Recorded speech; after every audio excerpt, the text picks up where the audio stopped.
Around this time last year, I was asked a lot of questions by clients regarding the blind glasses that they called them. There was one client in particular, Mary, who had friends and family that wanted to pool their resources together to purchase one of these devices for her. So in this video, I'm going to walk you through the different types of head-worn devices that are available for people who have low vision. It's a little bit later. I'm in a different location because my phone was overheating, so I had to let that cool down. So let's get back to the topic and Mary's situation. You need to know right off the bat that there are two different types, I guess, of head-worn devices. One category has a visual element, so somebody who still has usable vision might benefit from those. The other category is the ones that are just auditory, so it will describe things as well, but there's no visual component, there's no usable vision needed to benefit. So let's talk about the first category, which is the usable vision category. So somebody has eyesight. These are worn like electronic magnifiers or video magnifiers, but on your face. And there are some that go on your face and completely cover everything. Your eyes are covered, they are in contact with your face. So just like a goggle style. And with those, it is intended to be used for brief periods of time because it can cause some pressure that can be uncomfortable. It's also limiting in that you can only be sitting down and to use those. So those might be devices that you've heard of, like the Patriot or Iris Vision, some others that are advertised like those. Some will use your smartphone with an app on the smartphone that then goes into the unit, which again, this is going to lead into something else because that adds additional weight. So the more weight that's on your face, the more pressure that can cause. And if anybody has any neck issues, that's something to consider. The other type of video magnifier has like an open face style. So it may look like goggles, but then some of them will just lift up when they're not in use. And it's not completely enclosed. Examples of that might be like the eSight, eSight 4.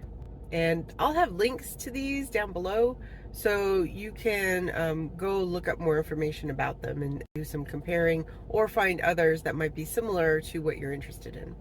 The other type is auditory only, so only sound.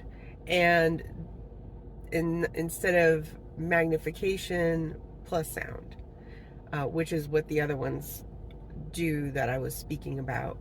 These other ones, they resemble more like glasses, and they use a little camera device that captures information in the environment and describes things. Some examples of that might be like the OrCam.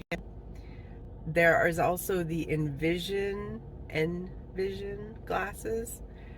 Those also can be connected with a service called Aira, A-I-R-A, and that has actual agents who can help describe things to you as well. Kind of like the Be My Eyes app that you can put on your phone. That has nothing to do with a head-worn device. I'm just mentioning it for a similar concept. Again, something else that can be looked into, especially for people who maybe don't want to wear something on their head. Anyway, so we have the visual ones that are like blind glasses and the non-visual ones, okay? And that is very important to know. If anything is using speech, You'll want to also be sure that you're comfortable using earbuds or some other headset device so that your information is private when you're out in public using these things. In addition to if someone has hearing loss as well. Some can be more modified depending upon the amount of hearing loss. Another thing to think about too is mobility, because unless it's something that has more of an open style like the eSight 4 or the ones that don't have a video magnifier, you can actually be moving around. So the purpose is something that somebody needs to be clear about. What is it that you want to use it for and how it's going to be used, and then how you're going to get training, because that's super important. These aren't just like pull them out of the box and, and that's it. Mary was in one of our training programs, which was a low vision rehabilitation program. She was able to go through extensive training for safety reasons and also to learn the different features and settings and gestures and commands. Again, that might go back to how comfortable is somebody using technology or wanting to learn new technology. Having said that, I've heard some great success stories. I've also heard stories where people just put it in the drawer and it sits there. So really do your homework. If you have any questions about these specific devices, you can leave them in the comment section below and I will respond to those. I wanted to put this out there because in Mary's situation, she was able to have the support, the training, everything to choose the blind glasses that were right for her.